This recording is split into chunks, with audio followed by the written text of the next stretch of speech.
सुरुवातीची प्रार्थना करा।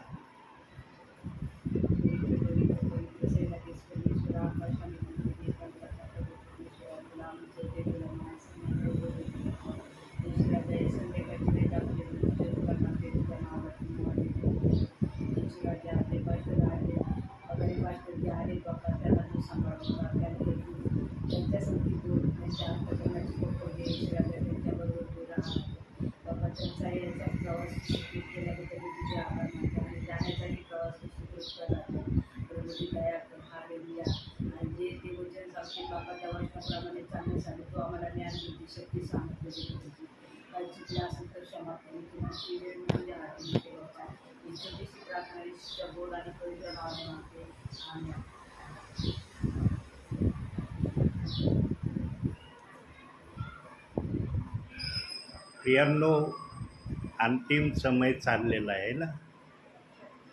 अंतिम समयामध्ये देवबाप आपलं कार्य आपल्या सेवकांकडून करून घेणार आहे। हे वचनाप्रमाणे देवबाप आपल्या जीवनातून करून दाखवित आहे। का बरं देवबाप अंतिम समयामध्ये पण आपली पवित्र सेवा आपल्या सेवकांकडून करून घेतोय? काय कारण आहे त्याला की तो विश्रांती घ्यायला मागत नाही, त्याला विश्रांती घेणं आवडत नाही, किंवा विश्रांतीमध्ये जाण्याचा विचार देवबाप का करत नाही? कारण प्रियांनो, जेवढी माहिती आम्हाला नाही, देवबापाला सर्वाची माहिती आहे। आणि विशेष करून देवबाप एका व्यक्तीची तर माहिती सेकंदाला प्रभू परमेश्वर घेतल्याशिवाय राहत नाही। आणि त्या व्यक्तीचं नाव आहे सैतान। सैतानाच्या हर सेकंदाच्या होणाऱ्या हालचालीकड देवबापाचं आज स्वर्गातून लक्ष आहे। अखिल पृथ्वीवर सैतान जिथं कुठं काही गडबडी करतोय, त्या ठिकाणी आमचा प्रभू आपल्या विश्वासणाऱ्यांना वाचवण्यासाठी सहाय्य म्हणून उभा राहतो। त्याने तर जेव्हा बलिष्ठांबरोबर कनानी लोकांबरोबर युद्ध चाललं होतं यहोशुवाचं, तेव्हा रणभूमीमध्ये सूर्याला जागेवर थांबण्यापर्यंतची सहाय्यता यहोशुवाला केली। यहोशुवाने पाहिलं की जेव्हा त्यांचा पाडाव होण्याची परिस्थिती येत आहे, तेव्हा यहोशुवाने सूर्याकडे पाहून सूर्याला म्हणाला, यहोशुवा, आज मावळण्याची तू घाई करू नको। आणि यहोशुवाचा शब्द, यहोशुवा पृथ्वीवरून बोलत होता, परंतु इतक्या करोडो दूर असलेला सूर्य, त्याला तो शब्द ऐकायला गेला यहोशुवाचा। जे की आम्ही एका खोलीत काही बोललो तर दुसऱ्या खोलीत आम्हाला कधी ऐकायला जात नाही, परंतु यहोशुवाने रणभूमीतून शब्द बोलला सूर्याला, आणि इतक्या करोडो लांब असलेला सूर्य, त्याला तो शब्द ऐकायला गेला आणि सूर्याने मावळण्याची घाई त्या दिवशी केली नाही, असं वचन आम्हाला सांगत आहे। संपूर्ण 24 तास म्हणजे एक दिवस सूर्य मावळला नाही, त्याने मावळण्याची घाई केली नाही, असं यहोशुवाच्या 10व्या अध्यायाच्या 13व्या वचनामध्ये आम्हाला दिसत आहे। काढूया आपण ते वचन, यहोशुवा 10वा अध्याय 13वं वचन। तेव्हा सूर्य स्थिर झाला आणि चंद्र थांबला, त्या राष्ट्राने आपल्या वैऱ्याचे पुढे कृष्णे फेडण्यापर्यंत ते थांबले। अशा नामक ग्रहांत 13वं वचन वाचा आता। 14। असा दिवस पूर्वी कधी आला नाही व पुढे येणार नाही। परमेश्वराने मानवाचा शब्द ऐकला, परमेश्वर इस्रायलासाठी लढतो. बघा 12व्या वचनात यहोशुवाने सूर्याला थांब म्हणून सांगितलं आणि 13व्या वचनामध्ये सूर्याने तर तो शब्द ऐकला, परंतु चंद्राने सुद्धा तो शब्द ऐकला. चंद्र देखील जागेवर थांबला, स्थिरावला. त्याने पण आपली प्रक्रिया थांबवली असं दिसतं. प्रियांनो, या घटनेतून देव बाप्पाला आपल्या विश्वासणाऱ्यांना काय सांगण्याची इच्छा आहे, काय सांगू इच्छित आहे प्रभू परमेश्वर या गोष्टीतून, की जेव्हा पण मनुष्यावर संकट येईल तेव्हा आमचा प्रभू वीरासारखा आपल्या प्रियजनांना मदतीसाठी उभा आहे, त्याचं ते प्रतीक आहे. प्रियांनो, पण आज आपला हा विषय नाही, एक विचार आला म्हणून तुम्हाला हे मी सांगितलं. आज ज्या वचनावर मी बोलणार आहे ते वचन आहे 2 कोरिन्थीकराचं पत्र, याचा 5वा अध्याय 17वं वचन. या वचनातून आपण थोडा वेळ आज बघणार आहोत.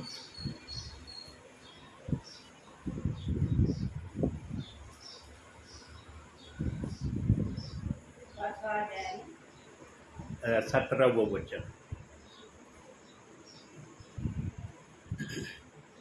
जर कोणी ख्रिस्ताच्या ठायी आहे तर तो नवी उत्पत्ती आहे. जुने ते होऊन गेले, पहा ते नवे झाले आहे.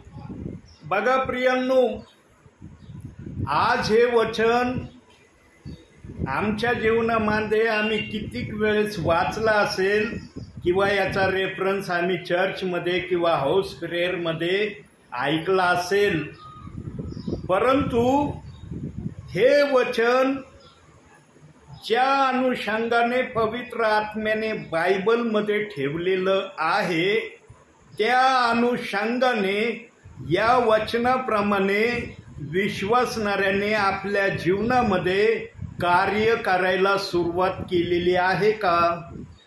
या वचनाप्रमाणे विश्वासणारा देवाचा सेवक आपल्या जीवनामध्ये सुधारणूक करत आहे का?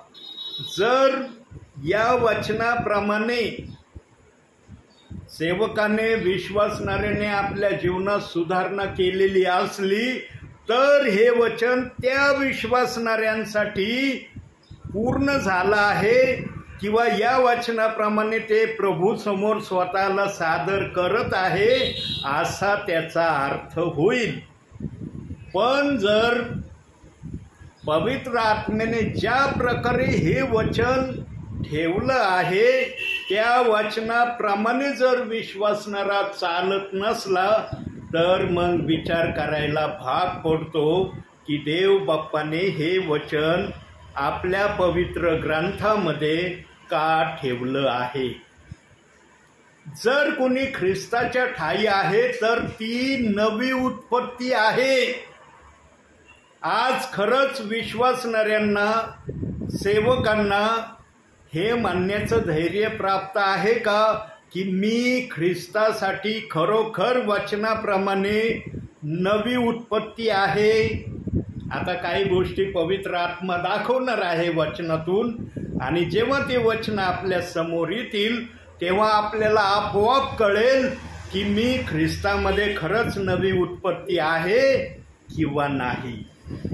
जर नसली तर होण्याची संधी आहे आणि जर उत्पत्तीप्रमाणे करत असलो तर अधिक त्याच्यामध्ये प्रबळ होण्याची या समयामध्ये सर्वांना देव बाप्पांनी संधी दिली आहे.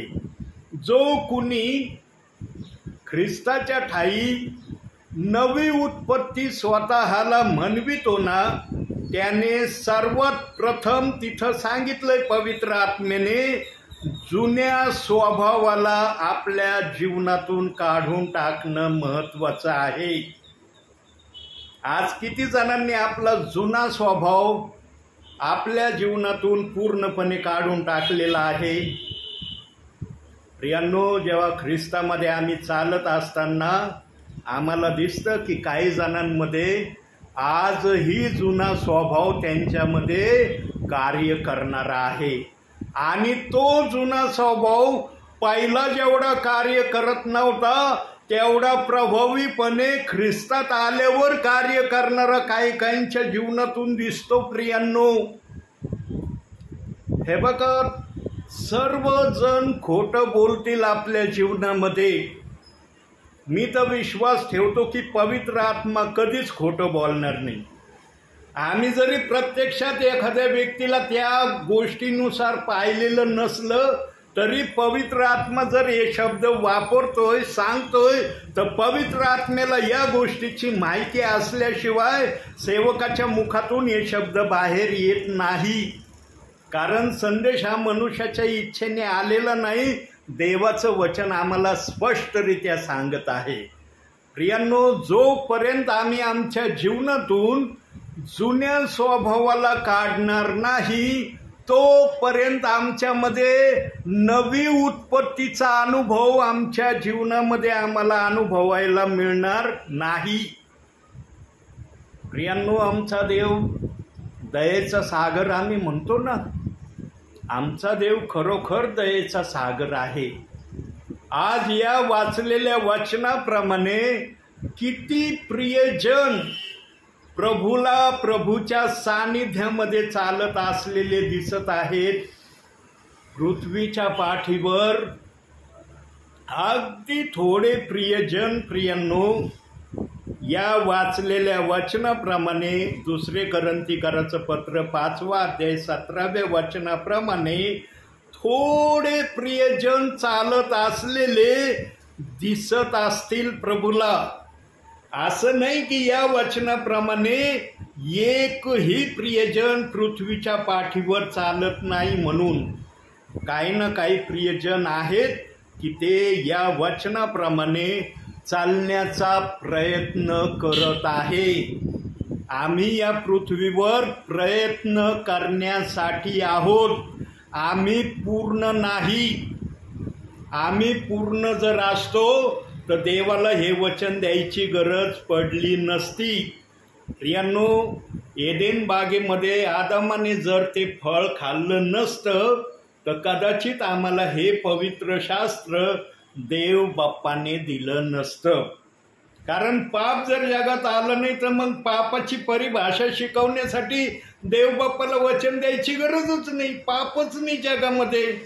सगळं चांगलं चाललंय. पाप विरहित पृथ्वी आहे, पाप विरहित मनुष्य आहे. मग त्याला पवित्र शास्त्र देण्याची गरज प्रभूला भासली नसती.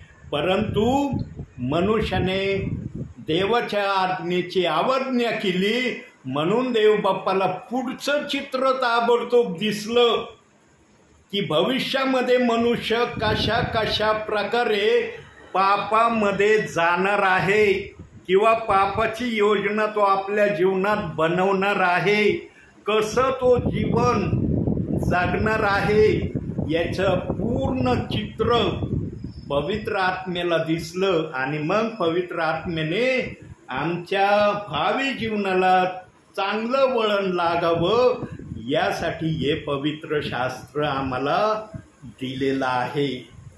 प्रियांनो, जो पण ख्रिस्ताच्या ठायी आहे त्याने सर्वप्रथम आपल्यातला जुना स्वभाव काढून टाकणं अति महत्वाचं आहे. परंतु हा त्यांच्यामध्ये असलेला जुना स्वभाव त्यांच्या शक्तीने, त्यांच्या सामर्थ्याने निघून जाणार पण नाही. त्यासाठी वचनाचा आधार, वचनाची मदत घेणं हाच एक पर्याय आहे. आणि आम्ही या पर्यायाप्रमाणे चालावं म्हणून आम्हाला देव बाप्पाने हे पवित्र शास्त्र आमच्या हातात दिलेलं आहे. प्रियांनो, देव बाप्पाने जे पण केलं आहे ते समजून उमजून केलेलं आहे. आमचं भावी जीवन प्रभूमध्ये व्यवस्थित जावं या अनुषंगाने आमच्यासाठी प्रभूने जे पण केलं आहे ते आम्ही अनुभवत आहोत. प्रियांनो, जो ख्रिस्तामध्ये नवी उत्पत्ती झालेला आहे किंवा होण्याचा प्रयत्न करत आहे, त्या व्यक्तीचे आपण काही कारण बघूया बायबलमधून की काय कारण आहेत त्या व्यक्तीचे, की त्या कारणावरून म्हणता येईल की हा प्रभूमध्ये नवी उत्पत्ती होत आहे किंवा नवी उत्पत्ती आहे. बघूया, पहिलं कारण बघूया. त्यासाठी आपण काढूया याकोबाचं पत्र. याकोबाचं पत्र, पहिला अध्याय 22 वचन.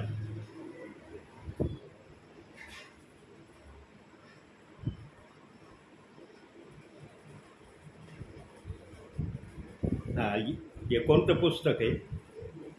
मला पुस्तकाचं नाव सांगा. त्याच्या शेजारी ते एकदम थोडे पान, इकडं एकदम शेजारी. पहिले पत्र आहे का दुसरं आहे? पहिला अध्याय 22 वचन.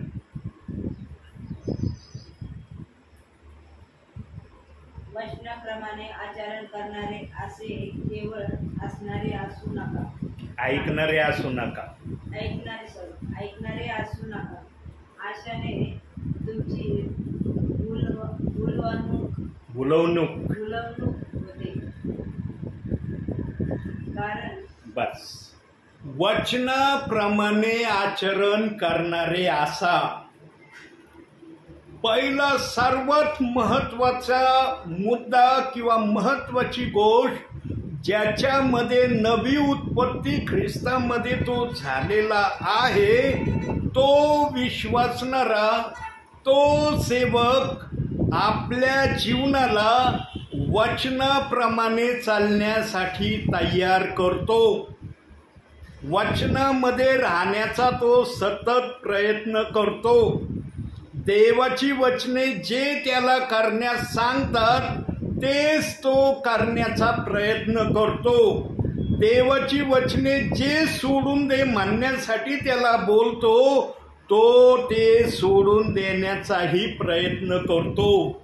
ही ओळख, या गोष्टीने तो ख्रिस्तामध्ये नवी उत्पत्ती झाला आहे याचं ते प्रमाण तो दाखवितो.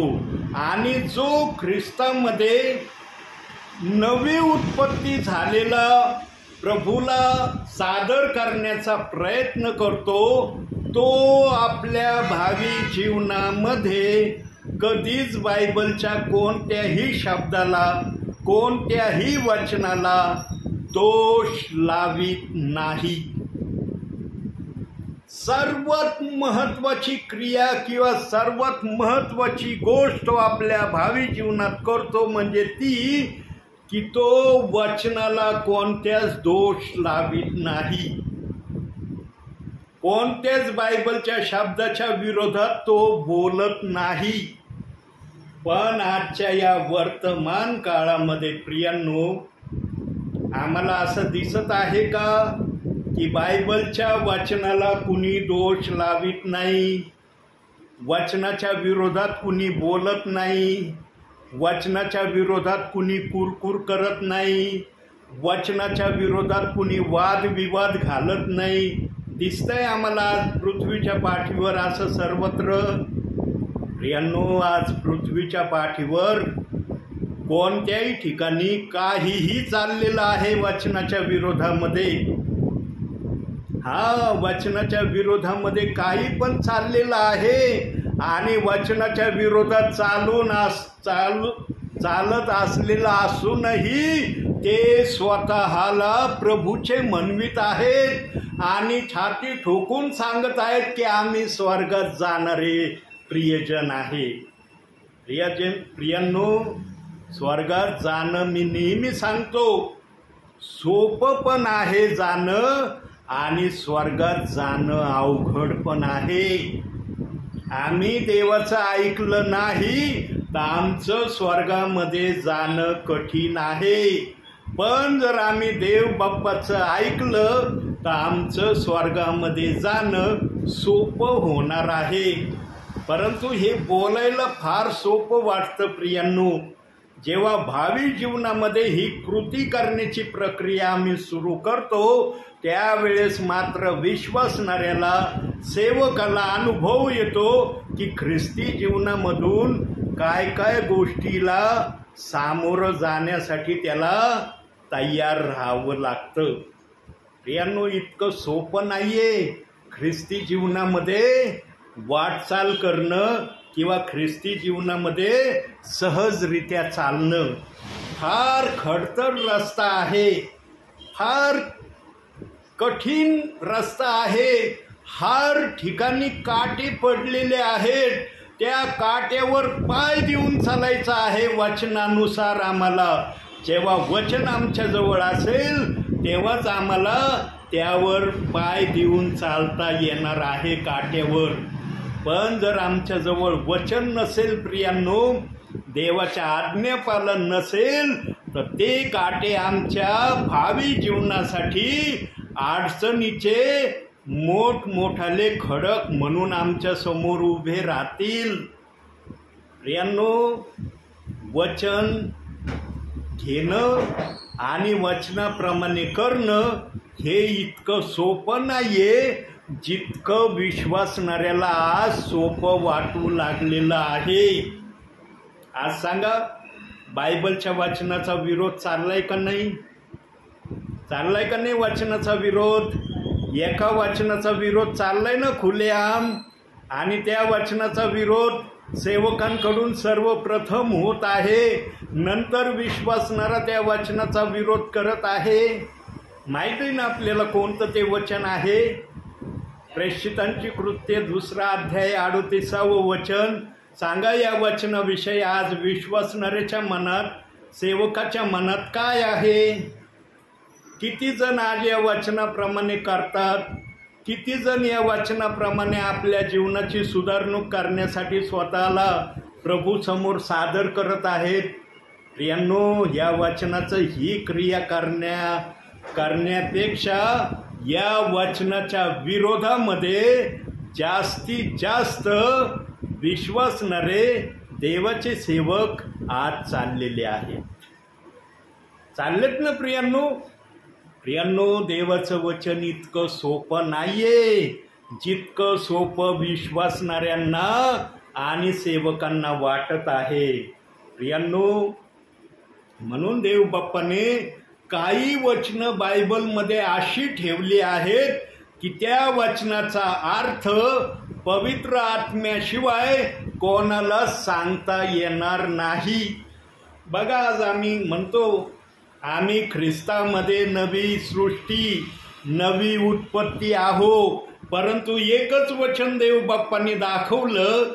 एका वचनातून देव बाप्पाने जो विचार वचनाप्रमाणे आपल्या समोर प्रगट केला, सांगा त्या विचाराप्रमाणे किती जण आज स्वतःला प्रभू समोर सादर करण्याचा प्रयत्न करत आहेत?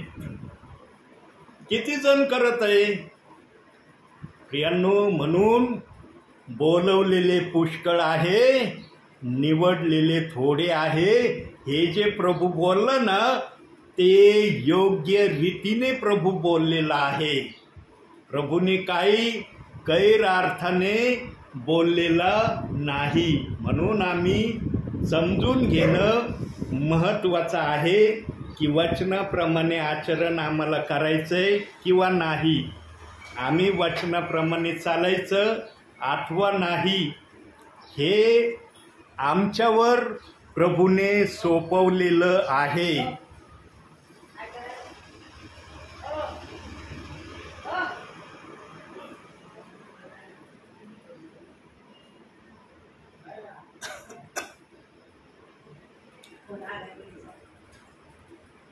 प्रियांनो, देवाचं वचन योग्य त्या रीतीने आम्ही आमच्या जीवनामध्ये घेणं महत्त्वाचं आहे.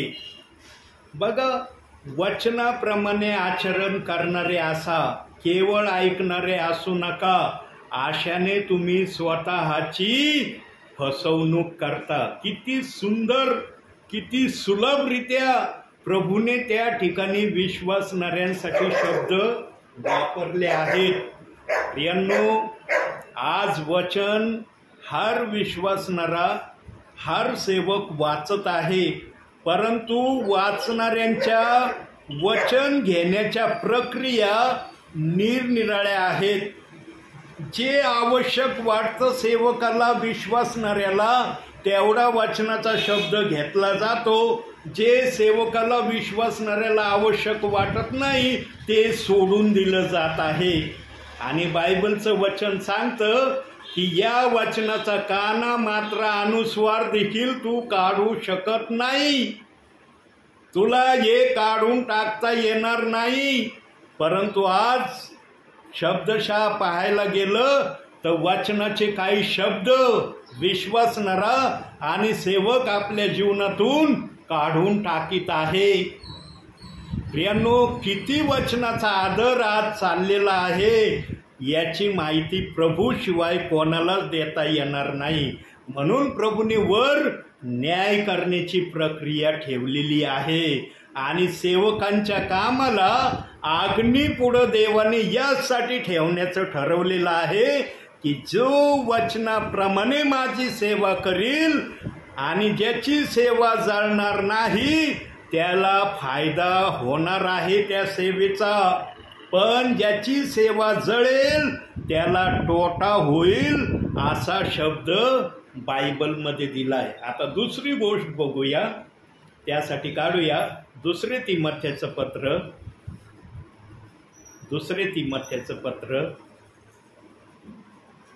2 अध्याय 13वं वचन. मला पुस्तकाचं नाव सांगा म्हणजे तुम्हाला मी सांगन. इकडं जा.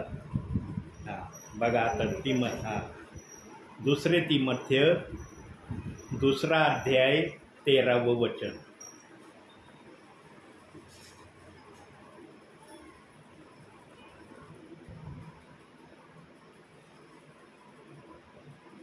आपण अविश्वासी झालो तरी तो विश्वासू राहतो, कारण त्याच्याने स्वतः विरुद्ध वागवत नाही. बघा प्रियांनो, देव बाप्पाने जर आम्हाला वचन दिलेलं आहे तर प्रथम आमचा देव बाप स्वतःच्या विरोधात वागत नाही, स्वतःच्या विरोधात त्याला वागवत नाही. देव जर ही प्रक्रिया आपल्या शरीर संबंधाने करतो तर मग ही प्रक्रिया आम्ही पण आमच्या भावी जीवनामध्ये आमच्यासाठी वापरावी का नाही. देव जर स्वतःचं प्रमाण त्या ठिकाणी सांगत आहे की मला स्वतःच्या विरोधात वागवत नाही, तर मग आमचं पण भावी जीवन ख्रिस्तामधलं असं असायला पाहिजे का नाही. का आम्ही कशाही प्रकारे ख्रिस्ताच्या विरोधात स्वतःच्या विरोधात वागण्यासाठी स्वतःला सतत तयार ठेवावं का. प्रियांनो, आज वचनाचा अर्थ, वचनाची प्रक्रिया त्या प्रकारे चाललेली नाही प्रियांनो, ज्या प्रकारे चालण्याची आशा देव बाप विश्वासणाऱ्यांकडून करत आहे. पण देवाला आजही आशा आहे की माझे सेवक मी पाठवून माझ्या विश्वासणाऱ्यांना या प्रक्रियेमध्ये आणीन. आज सेवक जे घरोघरी जात आहेत प्रियांनो, वेळ घालवायला टाइमपासला जात नाही, तर ते देवाच्या इच्छेप्रमाणे त्याची प्रजा प्रभू समोर सज्ज व्हावी या कारणासाठी देवाचे सेवक आज प्रेरला जात आहे. आजही देवाचा आत्मा अंतिम समयामध्ये सुद्धा सेवकांना आपल्या घरी पाठवित आहे. त्याचं हे प्रमाण आहे. आणि देव बाप्पाने सांगितलेलं आहे, बोलवलेले पुष्कळ आहे, निवडलेले थोडे आहे. किती जण आहेत आज या घरामध्ये? किती जण आहे? नेहमी भरगच्च असतं हे घर, परंतु आज काही प्रियजन बाहेर गेलेले असल्यामुळं या घरामधले काही प्रियजन आपल्याला आज दिसत नाही. तरी देवाचा आत्मा वचनातून आजही बोलत आहे. बोलतोय ना वचनातून. देवबाप म्हणतो का काय अरे इथं प्रियजन कमी, जाऊ दे आज वचन नाही या ठिकाणी माझ्या दासाच्या मुखातून होणार, म्हणतोय का देवबाप असं? यांनो, देवबाप्पाने वचनच दाखवून दिलेलं आहे. काढूया आपण जरा एक वचन. मत्तेकृत शुभवर्तमान 18वा अध्याय. मत्ते नवीन करारामध्ये पहिलं पुस्तक, ते जुन्या करारात गेले तुम्ही वाटतं. 18वा अध्याय काढा. काढलं? 14वं वचन वाचा.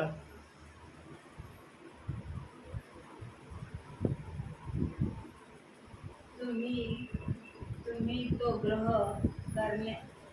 तो ग्रहण करण्यास मान्य असाल. नाही, पुस्तक कोणतं आहे? मत्ते 11. 11 नाही, 18. 18वा अध्याय 14वं वचन.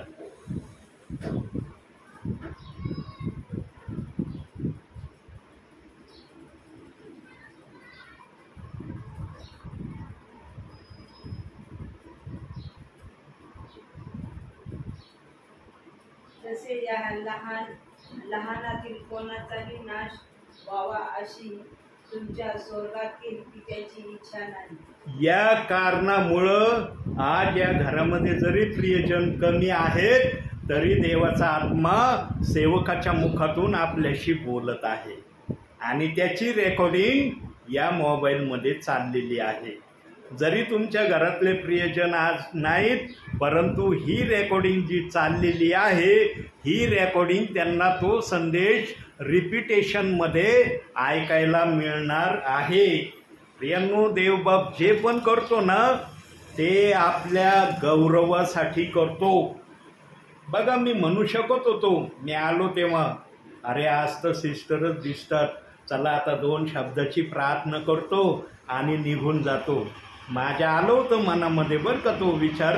म्हणलं अरे सगळे गेलेत आज बाहेर, चला आपण पण पटकनी, तुम्ही चहा बनवत होते त्यावेळेला माझ्या मनामध्ये विचार येत होता की आपण 2 शब्दाची प्रार्थना करूया आणि जाऊया. परंतु मी देवाचा गुलाम आहे, देवाचा सेवक आहे मी. देवबाप जे मला सांगल ते मी जर केलं तर मी सेवेमध्ये राहील. मी जर आपल्या मनाने देवाला चालवण्याचा प्रयत्न केला तर देवबाप म्हणीन हा मला चालवलं पाहिजे का मी याला चालवलं पाहिजे. प्रियांनो, देवाच्या सेवकाने नेहमी विचार केला पाहिजे की देवबाप मला जे सांगल तेच मी केलं पाहिजे. मी देवबाप्पाला सांगून ते करायला लावू नये, कारण आम्ही देवाचे गुलाम आहे का देव आमचा गुलाम आहे. प्रियांनो, आज वास्तविक जीवनामध्ये कसं चाललंय त्याचा अनुभव हरेक जणांना आहे, परंतु सर्वजण अनुभव घेतात आणि गप्प राहतात. प्रियांनो, देवबाप्पाला जिथं आपलं सत्यता प्रगट करायची आहे तिथं देवबाप बोलल्याशिवाय राहणार नाही. कारण देवबाप आहे, तो आमच्यासारखा साधारण मनुष्य नाही. ज्याने आकाश, पृथ्वी, समुद्र, पाण्याचे झरे जे काय आम्हाला दिसतंय तो ज्याने निर्माण केलं तो सर्वशक्तिमान देव आहे आणि त्या देवाचे आम्ही प्रजा आहो. आमचं आद्य कर्तव्य एवढंच आहे, आमचा स्वर्गीय बाप आम्हाला जे सांगतो ते आम्ही गपचूप ऐकणे आणि त्याप्रमाणे करणे. परंतु आज ही प्रक्रिया किती ठिकाणी चालली, किती ठिकाणी असं वातावरण प्रभूला दिसतंय का? प्रभूने आज वचन दिलंय, जर कोणी ख्रिस्ताच्या ठाई आहे तो नवी सृष्टी, नवी उत्पत्ती आहे. हे शब्द प्रभू का बोलला? कारण प्रभूला याही वचनामध्ये आपलं मनातलं योजना, आपल्या मनातल्या गुप्त गोष्टी वचनातून आपल्या विश्वासणाऱ्यांना दाखवायच्या आहेत. म्हणून देवबाप्पाने हे वचन मला आज दाखवलेलं आहे संदेशाचं. न तर अगोदर मी यहोशुआचं दाखवलं तुम्हाला वचन, पण देवबाप म्हणला हे संदेशाचं वचन नाही. संदेशाचं वचन हे आहे ज्याच्यावर आज मी बोलणार आहे. प्रियांनो, मी सेवेला निघताना फक्त एवढं प्रभूला म्हणतो, प्रभू माझ्याजवळ काही नाही आहे, पण तुझ्याजवळ भरपूर आहे. मी तुझा जर गुलाम आहे, तू मला दे, मी माझ्या विश्वासणाऱ्यांना ते तुझ्यासमोर ठेवीन. आणि देवबाप माझा ऐकतो. प्रियांनो, ज्या पण ठिकाणी मी जातो त्या ठिकाणी देवबाप माझ्याद्वारे बोलल्याशिवाय राहत नाही. प्रियांनो, आम्ही कधीही आमच्या स्वतःच्या विरोधामध्ये वागण्याचा प्रयत्न करू नये. देवबाप जर वागत नाही स्वतःच्या विरोधात, तर आम्ही पण हे लक्षात ठेवणं तितकंच गरजेचं आहे जितकं गरजेचं देवबाप आमच्यासाठी समजत आहे. परंतु ही प्रक्रिया आज जगाच्या पाठीवर अगदी मोजक्या ठिकाणी ही प्रक्रिया पाहायला मिळत आहे. प्रियांनो, स्वर्गात जाण्याची आशा तर सर्वांना लागली आहे. सर्वजण स्वर्गात जाण्यासाठी उत्साही झालेले आहेत. चर्चमध्ये आज स्वर्गात जाण्याविषयी आत्म्याच्या प्रेरणेने काही नवीन नवीन शब्द देवाच्या दासांच्या मुखातून आम्ही ऐकत आहोत. प्रियांनो, जेव्हा विश्वासणारे ते शब्द ऐकतात तेव्हा त्यांच्या मनाला किती प्रसन्नता वाटत असेल ते त्यांनाच समजत असेल. परंतु आम्ही त्या प्रसन्नतेला त्या शब्दाने आमच्या जीवनात उतरवण्याचा प्रयत्न करतो का? जर आम्ही त्या शब्दाप्रमाणे आमच्या जीवनात ते उतरवण्याचा प्रयत्न करत नाही तर नुसतं ऐकण्यामध्ये काही अर्थ राहत नाही. आम्ही जर विश्वास ठेवलेला आहे तर आम्ही क्रिया करणं पण गरजेचं आहे. आम्ही विश्वास ठेवलाय आणि क्रिया जर करत नाही प्रियांनो, तर देव बाप्पाला कसं वाटत असेल आमच्याविषयी. पण प्रियांनो, आज निरनिराळ्या ठिकाणी निरनिराळ्याच बाबी चालल्या आहेत. आज नको त्या गोष्टी निरनिराळ्या ठिकाणी फार फोफवल्या जात आहेत. आणि विशेष करून एकमेकाच्या विरोधात बोलणं, एकमेकाच्या विरोधामध्ये टिप्पणी करणं, एकमेकाच्या भावना दुखवणं, एकमेकाच्या भावनेला ठेस पोहोचवणं, एकमेकाविरुद्ध अपशब्द वापरणं, या गोष्टी जास्तीत जास्त आम्हाला आज निरनिराळ्या ठिकाणी पाहावयास मिळतात. जो फिरतो ना प्रियांनो, त्याच्याजवळच अनुभव असतो. जो फिरत नाही ना त्याच्याजवळ अनुभव नसतो. म्हणून माझ्याजवळ जे अनुभव आहेत ते अनुभव पवित्र आत्मा जेव्हा मला बोल म्हणतो तेव्हाच मी बोलतो प्रियांनो, अन्यथा मी पण बोलत नाही. आणि लक्षात ठेवा, देवाचं वचन मनुष्याला सुधरवण्यासाठी असतं. देवाचं वचन मनुष्याला बिघडवण्यासाठी नसतं. जो आत्म्याच्या प्रेरणेने येतो त्याच्याजवळ तर हे वाक्य आहे, पण जो आत्म्याच्या प्रेरणेने येत नाही त्यांच्याजवळ काय असेल ते मला सांगता येणार नाही. म्हणून प्रियांनो, आज जर देवाचं वचन आपल्यापर्यंत आलेलं आहे की तुम्ही ख्रिस्तामध्ये नवी सृष्टी, नवी उत्पत्ती आहे, तर खरोखर मी ख्रिस्तामध्ये नवी सृष्टी आणि नवी उत्पत्ती झालेलो आहो का? जर माझा आत्मा मला साक्ष देऊन सांगत असेल की तू अजून तसा झालेला नाही किंवा तसा तू प्रयत्नही केलेला नाही, तर आम्हाला या समयामध्ये ते करण्याची सुवर्ण संधी देव बाप्पाने दिलेली आहे. देव बाप्पांनी तर त्या 2 चोरांना पण सुवर्ण संधी दिली होती सुधारण्याची, पण एक चोराने त्या सुवर्ण संधीचा फायदा उचललेला आहे असं वचन सांगत आहे. परंतु एकाने त्या सुवर्ण संधीचा फायदा उचलला नाही असं वचन आम्हाला सांगत आहे.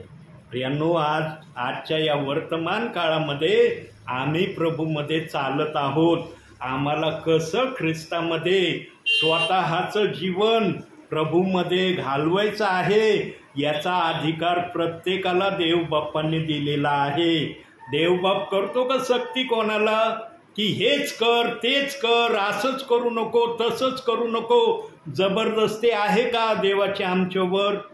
देवबाप्पाने फक्त आम्हाला पवित्र शास्त्र दिलंय आणि त्याने सांगितलं याच्यात जे सांगितलं आहे करा ते करा, जे याच्यात सांगितलं आहे करू नका ते करू नका. हीच भाषा आम्हाला पवित्र शास्त्र शिकवित आहे. मग त्याच्यामध्ये वेगवेगळ्या प्रकारच्या गोष्टी देवबाप्पाने आमच्यासाठी ठेवलेल्या आहेत.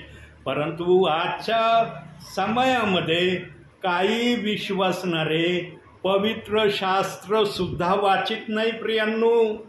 पवित्र शास्त्राला काही जण हात देखील लावत नाही प्रियांनो. एवढा अनमोल खजिना, गोल्डन खजिना देवबाप्पाने आम्हाला विनामूल्य दिलाय, परंतु या गोल्डन खजिन्याचा कुणी स्वाद घेत नाही. आज काही जणांना याचा स्वाद घेणं देखील पसंत नाही. काही जण याचा स्वाद घेतात तर या स्वादाप्रमाणे आपल्या जीवनाला प्रभू समोर सादर करण्याचा प्रयत्न करत नाही. पण थोडे प्रियजन आहेत की याचा स्वाद घेतात आणि त्याप्रमाणे भावी जीवनामध्ये ख्रिस्तामध्ये चालण्याचा प्रयत्न करतात. जे ख्रिस्तामध्ये प्रयत्न करणारे असतील प्रियांनो, त्यांनाच देवबाप मान्यता देणार आहे. बघा आता एक वचन, शेवटचं वचन बघूया. नीतिसूत्रे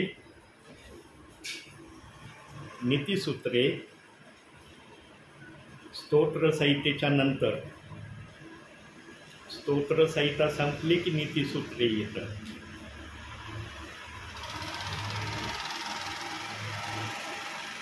काढलं 15वा अध्याय काढा. 33वं वचन वाचा.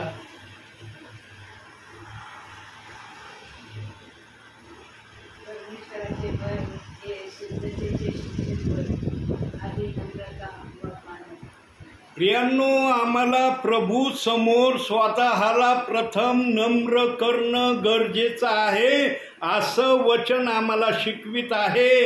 आणि हेच ज्ञान आहे, हे ज्ञानाचा आरंभ आहे असं तिथं सांगण्यात आलंय. प्रियांनो, किती जण आज नम्र होण्यासाठी स्वतःला प्रभू समोर सादर करीत आहेत? किती जणांना वाटतं मला प्रभू समोर नम्र होऊन चालायचं आहे? जे नम्र होण्याच्या प्रक्रियेमध्ये असतील किंवा नम्रतेने चालण्याचा प्रयत्न करत असतील, त्याला देवबाप्पांनी मान्यता दिलेली आहे. आणि हाच मान्यता प्राप्त झालेला विश्वासणारा स्वर्गामध्ये प्रभू बरोबर राज्य करणार आहे. पण तो विश्वासणारा प्रभू येईपर्यंत प्रभू समोर नम्रतेमध्ये चालणारा असला पाहिजे.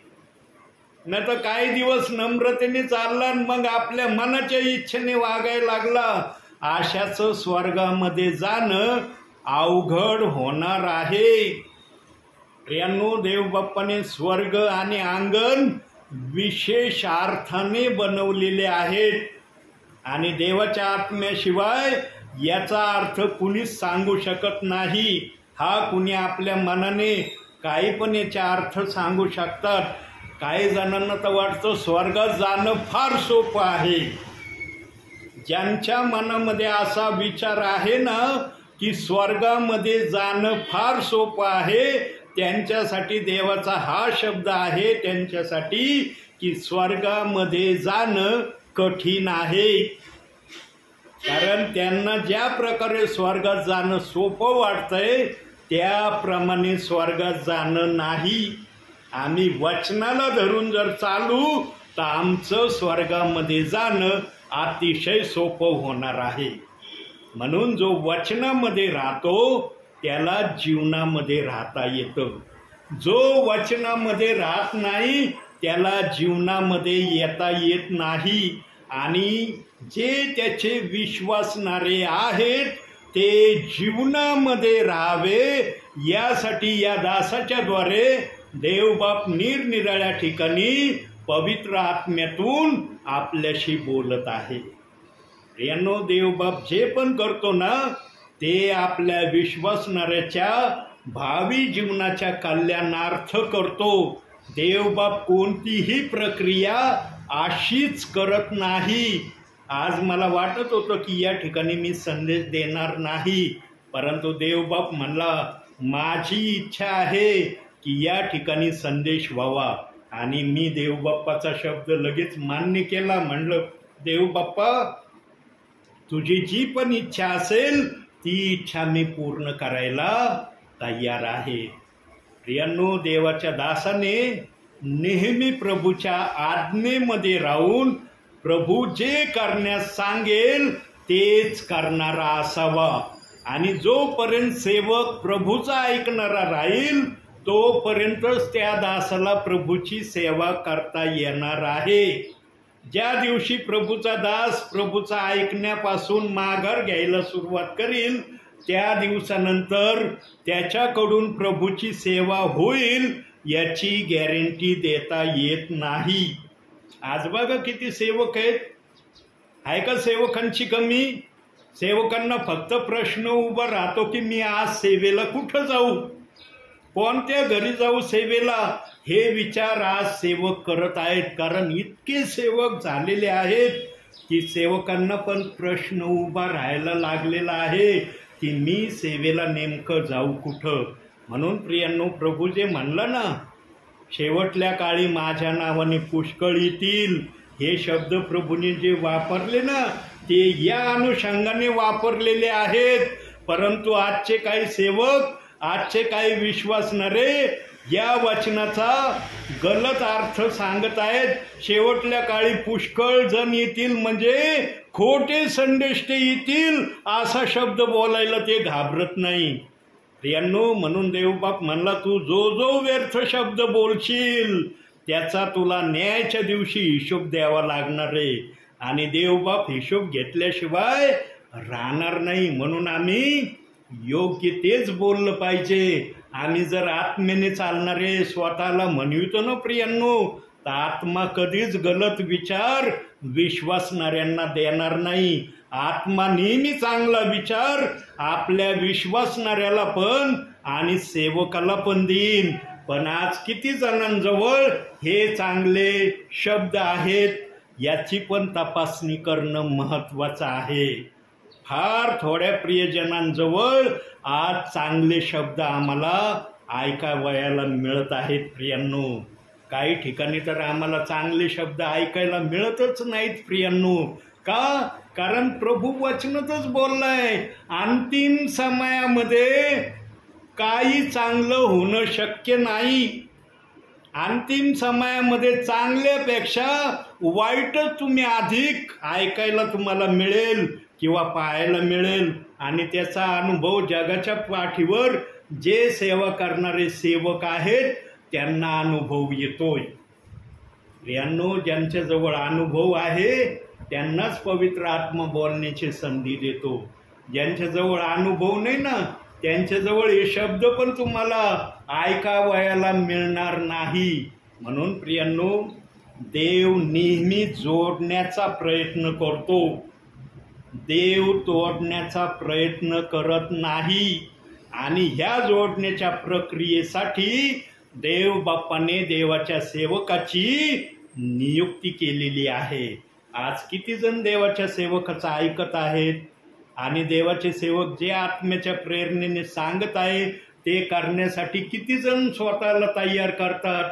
जेव्हा हे वाक्य ऐकतात तेव्हा त्यांना पहिला प्रश्न पडतो, आमच्या पाळखाचं काय होईल? मग यांचं जर ऐकलं तर मग आमच्या देवाच्या दासांनी जे सांगितलं त्याचं काय? प्रियांनो, देवाचे दास देवाच्या नजरेमध्ये एकच आहे. वेगवेगळे देवाचे दास नाही, सर्वजण एकच कळप, एकच स्वर्गामध्ये आम्ही जाणार आहोत.